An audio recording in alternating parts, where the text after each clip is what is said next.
रेगिस्तान की धूप सीधी सर पे पड़ रही है, जमीन जल रही है, हवा में गर्मी लहरा रही है। ये है कुलधरा, एक भूतिया गांव, वीरान, समय में जमा हुआ, सन्नाटा भारी है, दबा रहा है। यहां कोई हंसी नहीं है, कोई आवाज नहीं, बस हवा की सरसराहट।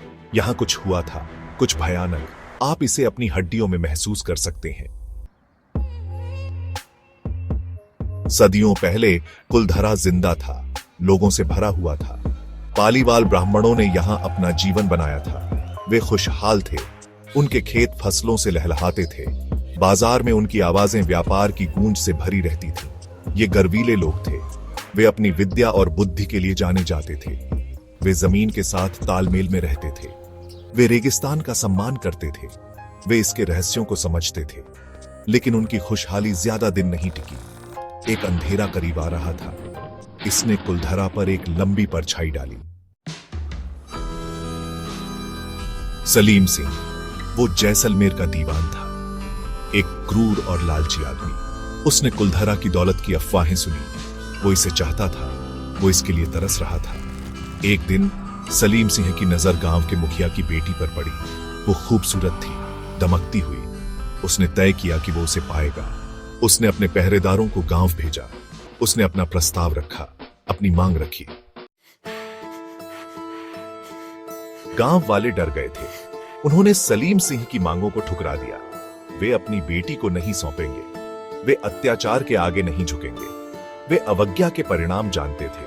वे सलीम सिंह का क्रोध जानते थे। उस रात अंधेरे की आड़ में उन्होंने एक फैसला किया। उन्होंने अपने घर छोड़ दिए। उन्होंने अपना सब कुछ पीछे छोड़ दिया। वे रेगिस्तान में गायब हो गए। उन्होंने गुलामी के बजाय आजादी चुनी। जाने से पहले गांव वाले इकट्ठा हुए। वे गांव के किनारे पर खड़े हुए। उन्होंने सलीम सिंह को श्राप दिया। उन्होंने जमीन को श्राप दिया। उन्होंने घोषणा की कि यहां फिर कभी कोई खुशहाल नहीं होगा। उनकी बातें खाली गलियों में गूंज उठी। वे हवा में लटकी रहीं। कुलधरा पर एक भारी सन्नाटा छा गया। गांव खाली था, वीरान, शापित। आज कुलधरा एक कठोर याद दिलाता है, गांव वालों के साहस का प्रमाण और उनका दुख।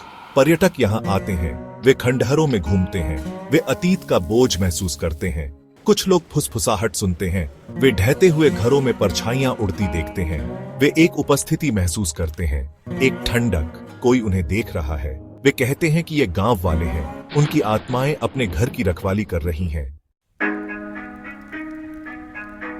लोग कहानियां सुनाते हैं। वे कहते हैं कि जो कोई भी अंधेरे के बाद कुलधरा में रुकने की कोशिश करता है, वो गायब हो जाता है। वे बिना किसी निशान के गायब हो जाते हैं। रेगिस्तान अपने रहस्य रखता है। यह कुलधरा की सच्चाई को अपने पास रखता है। हवा खाली घरों से सरसराती है। यह अतीत की आवाजें लेकर आती है। कुलधरा विरोधाभासों की जगह है।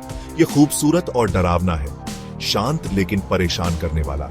यह अतीत की याद दिलाता है, भविष्य के लिए एक चेतावनी। अत्याचार निशान छोड़ जाता है। वे गहरे होते हैं, वे वास्तव में कभी नहीं मिटते। सूरज डूबने लगता है, परछाइयां लंबी हो जाती हैं। कुलधरा छोड़ने का समय हो गया है।